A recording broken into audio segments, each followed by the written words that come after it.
নমস্কার। আমরা যে সিরিজে ছিলাম আজকে বলবো তুলা রাশি।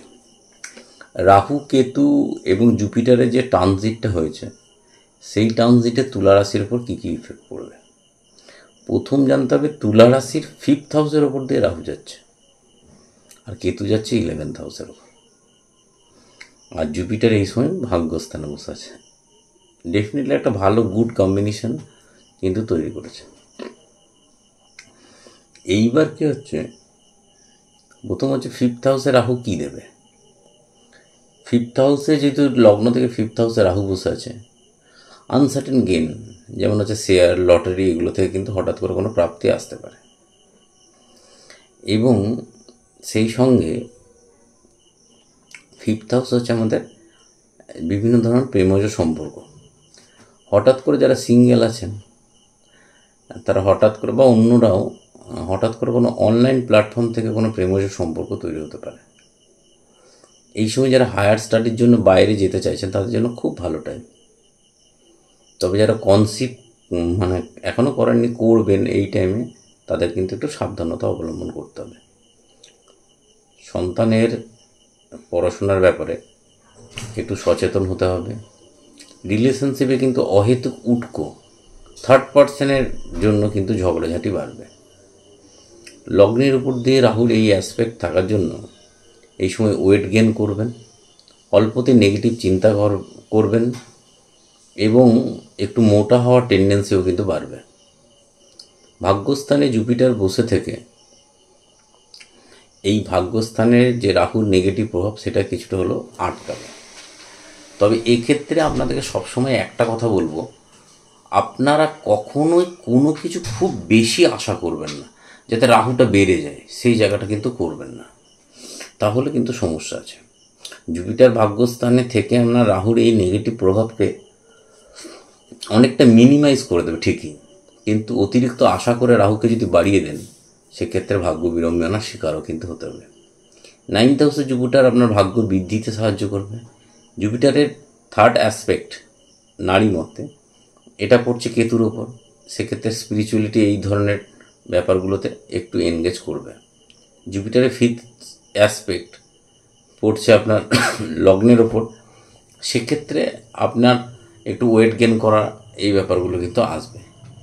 থার্ড অ্যাসপেক্ট পড়ছে আপনার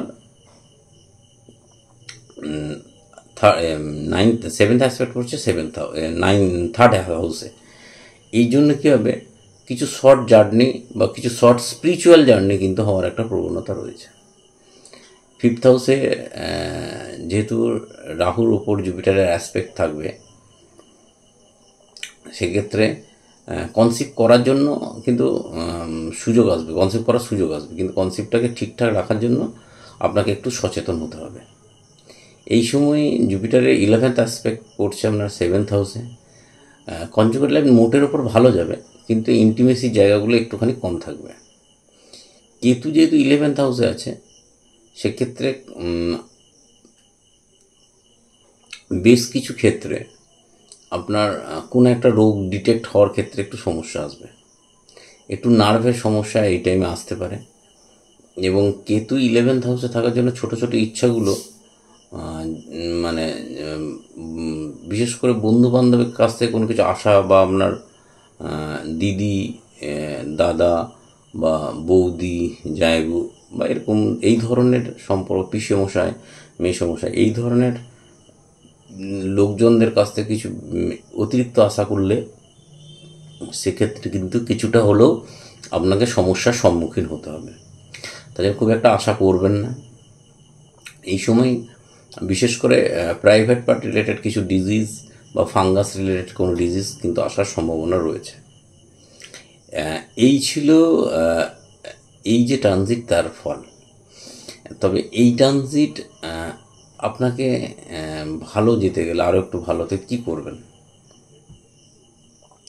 প্রথম হচ্ছে আপনি যেটা করবেন, একটা সিলভারের এলিফ্যান্ট 60 গ্রাম ওজনের, যা সুর হবে নিচের দিকে, এটা আপনি আপনার বেডরুমের নর্থ ইস্ট বা নর্থ ওয়েস্টে রাখবেন, ঠিক আছে।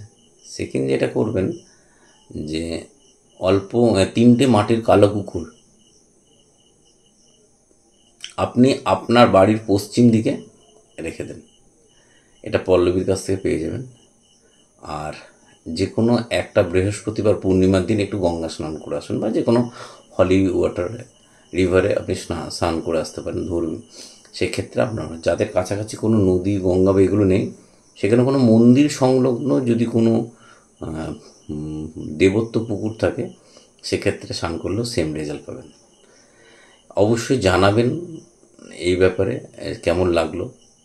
এবং যেহেতু এখন টাইমটা খুব খারাপ যাচ্ছে, সবাই সাবধানে থাকবেন, সুস্থ থাকবেন, ভালো থাকবেন।